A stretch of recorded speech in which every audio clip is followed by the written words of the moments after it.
Hello and welcome back to the SIPS tutorials, this time with a very famous object, the Horsehead Nebula. This particular image was taken by Team CielAustral and it represents over 150 hours of exposure time taken with a 60 cm telescope and our 100 megapixel C5 camera. As always, you can find more information down below, including links to the original authors. In the previous video, we discussed how to connect a camera to SIPS and how to take images. This time, I'll show you how to calibrate such images using dark frame and flat fields. I'm not going to go into very much of a theory about these, but just quickly, dark frames are images that are taken ideally with no light coming into the camera, and they serve to mitigate the thermal noise and also remove artifacts and hot pixels. Flat fields, on the other hand, are images of evenly illuminated area and serve to remove artificial gradients from the image, but also things like traces of a dust that inevitably ends up either on filters or possibly on the cover glass of the camera itself. This is a good time to remind everyone that we have a very thorough documentation for SIPS, which you can find either on our website or directly from SIPS here in the Help tab. We can click User Guide and it opens the documentation. If we scroll down all the way to the calibration, we can read much more detailed description of these two calibration images. For the purposes of this video, we will use an actual real images that I've taken a few nights ago using a 150 megapixel C5 camera, so very similar one to the camera that was used to create a beautiful image from the beginning of this video. I have two directories here. One contains the real data. These are 2-minute exposures of one field taken using the green Sloan filter. If you are curious, this is filter from Bader Planetarium. And then I also have some calibration images. I have a series of flat field images. For flat fields, it is very important that they are, of course, taken over the same filter. So the green Sloan filter in this case. And then I have two sets of dark frames. One 2-minute dark frames that I will use to calibrate the data itself, and then 0.1 second dark frames that will be used to calibrate the flats. Here it might be good to mention that for the very short times the dark frames are very close to the bias frames, and many people use bias frames to calibrate the flat fields. But if you have a camera that is equipped with a mechanical shutter, there is really nothing stopping you from simply taking another quick set of dark frames that will correlate directly with your flat fields. One more thing I will mention here, that on top of the time, the dark frames need to be taken at the same temperature as the images they will be used for calibrating. So the flat field images are taken at a 0 degrees C, while my 2-minute dark frames are taken at -15, which is the temperature that I used during the observation itself. We can visualize these very easily. I can just drag and drop these to SIPS, one flat field and one dark frame. For the dark frame image, you can see that there is already very little noise at -15 degrees C, and everything is evenly spread around the value of 512. This is, by the way, a parameter that all the manufacturers of CMOS cameras set. For our cameras with 16-bit depth, this is set to 512. If I look at the image info, I can see that the standard deviation is just 2. I do very, very little already. Now in the flat field you can see some gradient, and if you look here you can see that all the values are roughly around the center of my dynamic range. This is a golden rule of taking flat fields. This is how the flat field should look like. You can see a little bit of vignetting from the edges of the filter wheel. You can see a little bit of the marks that are coming from the manufacturing process of the CMOS sensor itself.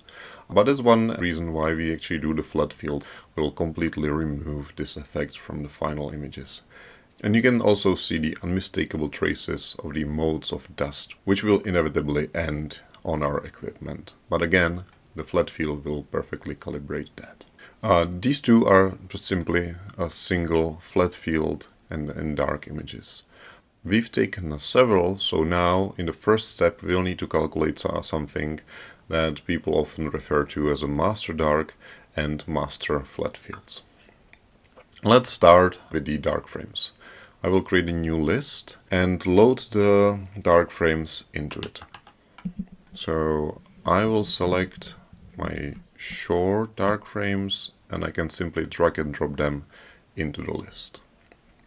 Now when they are all in the list, I can use this image math tool, which has many mathematical functions, and I select list function. I can calculate either mean, median, or median of a half. In general, it is not recommended to use the mean of a list to calculate the master dark frames, simply because if one of them contains an artifact, for example, a trace of some radioactive effect, it will pollute all the other images. We have one such example in the documentation. Again, I will go quickly to the calibration, dark frame, and you can see it here in this picture. This is one of the darks which has a trace of a particle, and this is how it looks like when we calculate the mean of a set. It's much dimmer, but it's still there, and it would pollute all the data that would be calibrated with this master dark. If you use a median of a set, it completely disappears. There's also one more option which I'm going to use here, and that is the mean of the median half. So we are going to order all the values like we would do for median calculation, but then instead create a mean of the center part. I don't want to level values. I select the list 1 and I click evaluate. You can see the progress bar, and now this is our master dark. I'm going to save this one and I'll call it dark 0.1. As I mentioned, some people call these master darks. I will just remove the indexing number and I'm adding underscore so they are always at the top of my list. I click save. I will do the similar thing for the other dark frames, so I click here to remove all images, and now instead of drag and dropping, I'll show the other way. I will select them right here.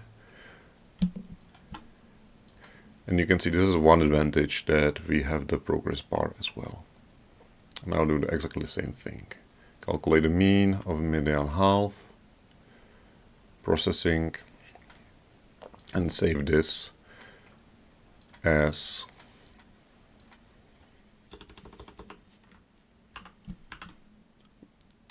two-minute dark. Now that I have these master darks, I can delete the temporary calibration data from the drive to save some space. Two more. Now that I have my master darks, I'm going to create a master flat field. Doing a similar thing, I'll open the flat fields. And here I'll use this to remind you that we can rename the list. So this one is going to be called raw. And I'm going to create a new list, name the list calibrated.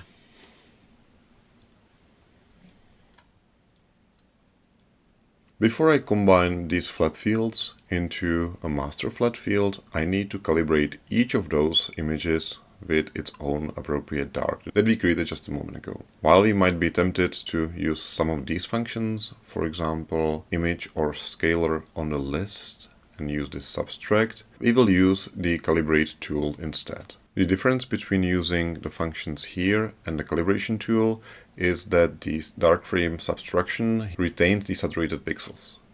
If we would simply subtract the two images from each other, we would get values that would be below saturation, which might confuse, for example, photometric software. Because all these saturated pixels should be excluded from follow-up consideration, we need to retain this information. So if you use this subtract dark frame feature, all those saturated pixels will be retained. As a side note, some of our cameras, very specifically the C4 cameras using the G-Send sensors that have two gains, high and low gain, there is this checkbox that allows to specify low and high gain darks, which are required for proper calibration, but we will discuss that in more detail later. For now, I'll just select the proper dark frame. If I don't want to do this manually, I can also use this button to create it, either from image or set.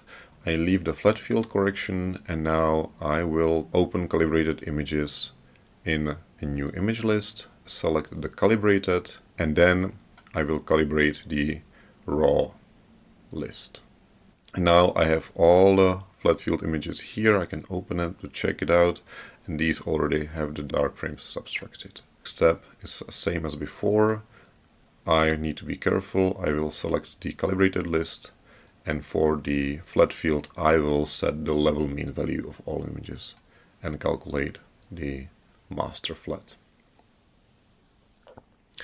This is the image 7. I will save this image. Get rid of the temperature, index number, and just for convenience I'm going to add the underscore as well. And I close all of these now. With the master dark and master flat field created and saved, let's calibrate the data itself. I'm not going to be needing this anymore. Let's again open a new list and select all the data. Here you can clearly see the advantage of doing it this way, where we see the progress bar. All done. Here it is worth noting that this is almost 150 images. Each is rather large and they all need to be fit in the memory. So if you have a machine with not as much memory available, you might need to do this in smaller batches. With all the images loaded, I'm going to open the calibrate tool again, select the dark frame and select the flat field as well. This one has the correct file, and I can do it the same way as I did it before. I can create a new list, append all the calibrated images into this new list and calibrate list 1, but that would mean that all those images will be effectively twice in memory, which might be too much for some computers. What I'm going to do here is to calibrate in situ instead, simply to show you. This way it does not create new images, but instead overwrites these ones in a memory. If you are doing it this way, we need to be a little careful not to overwrite the raw data, but SIPS is smart and he's going to warn us if we try to do that, but just something to keep in mind. And I will calibrate list 1.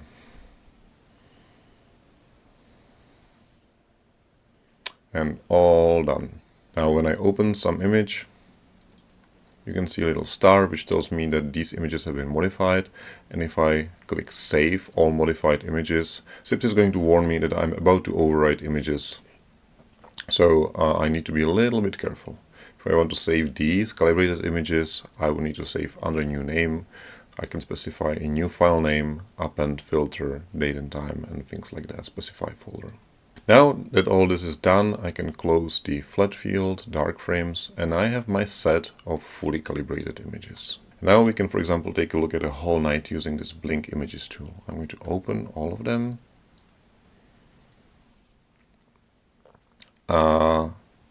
Zoom out a little bit. Yes, I have negative, palette, forward, and I can turn on the blinking. You can see now that the active image is changing. There was some satellite coming over the frame. There's another one, and I think there is even airplane coming right in front of the field of view later in the night. I can increase the speed even a little bit more. Yeah, and right there. Just as a side note, this also tells us how precise was the guiding during the whole session. You can see that these stars barely move. It is all in sub-pixel. It also shows you, for example, how seeing was changing through the night. So you can see that at the end it starts to float a little bit more. Now, let me close this. And one final thing I'm going to show you is how to stack all those images to create a single image. Close this one, keep this one open, and select the stack black and white images. Notice that a lot of the user interface is the same across multiple tools, so the same principles apply here. I can add all the opened images, click all, OK. And now I need to find and align all those images. Even though the guiding was very precise, as I showed previously, we can still make it slightly better. We can automatically find all the stars in images and align everything on top of each other. Yes, select middle image.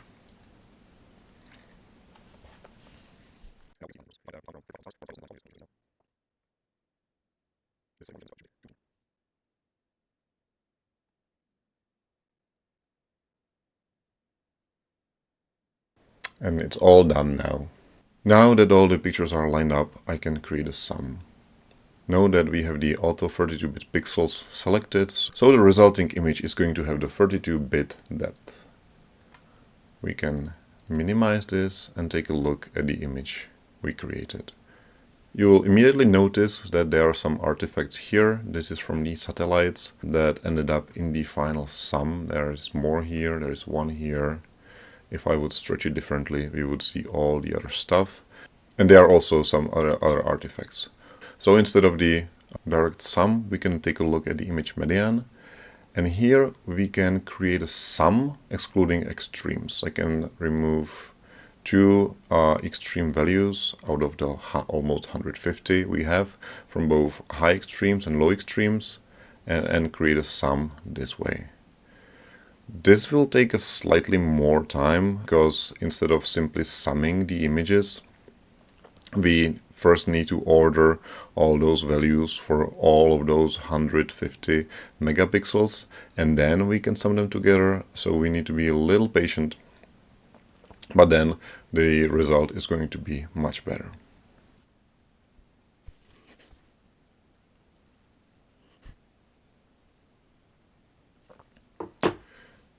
And here we go. We have the second image here. I'm going to minimize this again. So now that we have both of those images, we can compare them again in the blink image. Open. There are unfortunately at the very bottom. You can see that in the sum excluding the extremes, the traces of the satellites are now gone. And this is about all I want to show you today. If you have any questions regarding the calibration, I would again wholeheartedly recommend checking the documentation for SIPS, where we go into a lot of details. And also the documentation is pretty much always kept up to date. The best way to reach us is to send us an email to info@gxccd.com. With that, I would like to thank you very much for your attention, and I'll see you next time. Goodbye.